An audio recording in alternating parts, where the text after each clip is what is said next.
Hello everybody and welcome. In this video I'm going to show you how to manage power off mode for your earbuds EDIFIER X5 Pro.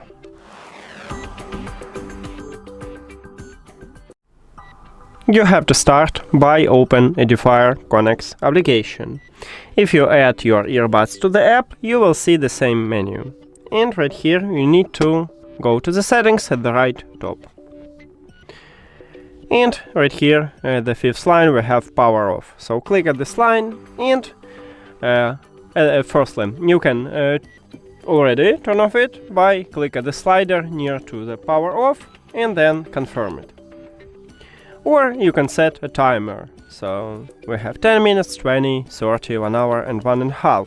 Select the best one for you, let's say 1 hour, and after 1 hour your earbuds will turn off. That's it. Thank you for watching this video. If you found it helpful, please consider subscribing to the channel and leave the like on the video. See you later!